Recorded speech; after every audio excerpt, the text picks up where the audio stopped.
ও যৌনকর্মীদের শ্রমিক হিসেবে স্বীকৃতি প্রদান। গুরুত্বপূর্ণ কিছু কথা বলবো আজকে, ভিডিওটাকে স্কিপ করবেন না, কথাগুলো একটু মনোযোগ দিয়ে শুনবেন। যদি আপনি একজন বাংলাদেশের নাগরিক হন, বাংলাদেশে যৌনকর্মীদেরকে শ্রমিক হিসাবে স্বীকৃতি দেওয়ার জন্য আলোচনা সাক্ষেপ চলছে। ইতিমধ্যে আমাদের বাংলাদেশের প্রধান উপদেষ্টা ডক্টর ইউনূস স্যারের কাছে প্রায় 400টি প্রস্তাব গিয়েছে। সেই প্রস্তাবগুলোর ভিতরে কিছু প্রস্তাবের আমি বিরোধিতা করছি। আজকে আমি একটা কথা বলি, বাংলাদেশে 99% মানুষ আমরা মুসলিম। হ্যাঁ, আমাদের দেশে এখনো ভাই যৌনকর্মীদেরকে স্বীকৃতি দিতে হবে, তাদের সরকারিভাবে ভাতা দিতে হবে ইত্যাদিতে। তাদের অনেকগুলো তারা প্রস্তাব তুলে ধরছে, অনেকগুলো দাবি তারা তুলে ধরছে ডাক্তার ইউনূস স্যারের কাছে। তাদের দীর্ঘ বিশ্বাস ডাক্তার ইউনূস স্যার তাদেরকে ফিরিয়ে দিবে না, তাদের স্বীকৃতি দিবে ইত্যাদি ইত্যাদি, শেষ নেই ভাই। তো আজকে আপনাদের সেই বিষয়গুলো বলবো। তার আগে একটা কথাই বলতে চাই, আমি আমাদের বাংলাদেশের নাগরিক হিসাবে সবাই কিন্তু একতার সাথে বসবাস করি। বিগত সময় দেখেছি বাংলাদেশের যে হোটেলগুলো আছে, যেখানে পতিতালয়, সেই জায়গাগুলো অভিযান চলে বিভিন্ন সময়। ঢাকা, চট্টগ্রামের বিভিন্ন হোটেল থেকে তরুণীদেরকে গ্রেপ্তার করা হয়। এখন যদি আপনি স্বীকৃতি দিয়ে দেন, তাহলে তো সব জায়গায় লাইসেন্স থাকবে তাদের কাছে, তারা যেখানে খুশি সেইখানে নষ্টামি শুরু করে দিবে।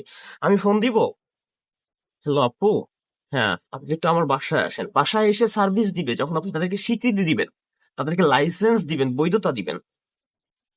তো কি হয়ে গেল তাহলে? এই দেশটা তো ধ্বংসের পথে যাচ্ছে আস্তে আস্তে। তো সেই জায়গা থেকে আমি একজন সচেতন মুসলিম হিসাবে আমি আপনাদেরকে সচেতন করার জন্য ভিডিওটা আপলোড করতেছি। আশা করি আপনারা সবাই ভিডিওটি শেয়ার করে দিবেন, আর সবাই পোস্ট দেন, একটু প্রতিবাদ শুরু করে দেন। বাংলাদেশে 99% মানুষ এখন ফেসবুক ব্যবহার করেন, সবাই প্রতিবাদ করুন, তাহলে আমার এটা হয়তো লুকে দিতে পারবো। তো আসেন একটু সেই কথাগুলো শুনি। সেই মূল বিষয়সহ 433টি সুপারিশ করেছে নারী বিষয়ক সংস্কার কমিশন। 433টি সুপারিশ করেছে, একটা দুইটা না ভাই, 400। শনিবার বিকেলে রাষ্ট্রীয় অতিথি ভবন যমুনায় প্রধান উপদেষ্টা ডক্টর মোহাম্মদ ইউনূসের কাছে এই প্রতিবেদন হস্তান্তর করে কমিশন। এ সময় কমিশনের সদস্যরা প্রতিবেদনের সারসংক্ষেপ প্রধান উপদেষ্টার সামনে তুলে ধরেন।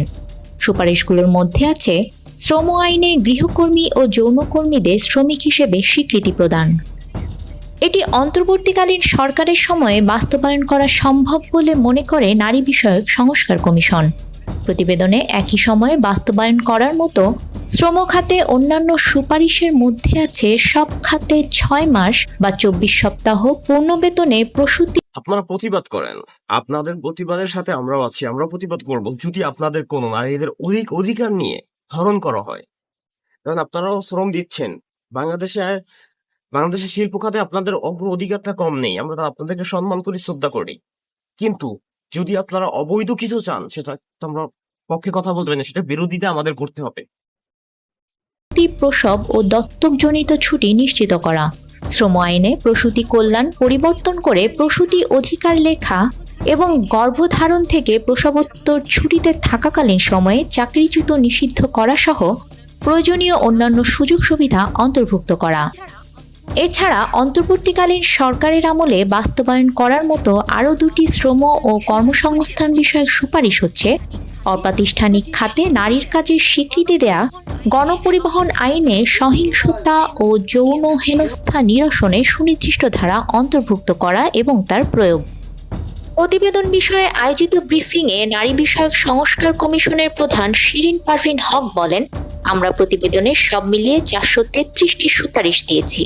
আমরা মনে করি 433। আমার কথা হলো সুপারিশগুলো তাতে বাস্তবায়ন হোক, আমার অসুবিধা নাই। কিন্তু যে সুপারিশগুলো বাংলাদেশের সংস্কারের বাইরে যায়, পশ্চিমা বিশ্বের সাথে যেগুলো চলছে, পশ্চিমা বিশ্বে অহরহ রাস্তাঘাটে আপনি আকাম টাকাম সবকিছু করতে পারবেন, তো বাংলাদেশের কালচারের সাথে এটা যায় না ভাই, বাংলাদেশের ওয়েদারের সাথে এটা যায় না। তো এই জন্য আমি প্রতিবাদটা করলাম। যদি আপনাদের ভিডিওটি ভালো লাগে অবশ্যই ভিডিওটি শেয়ার করে দিবেন। সবাই ভালো থাকবেন, সুস্থ থাকবেন। আসসালামু আলাইকুম, আল্লাহ হাফেজ।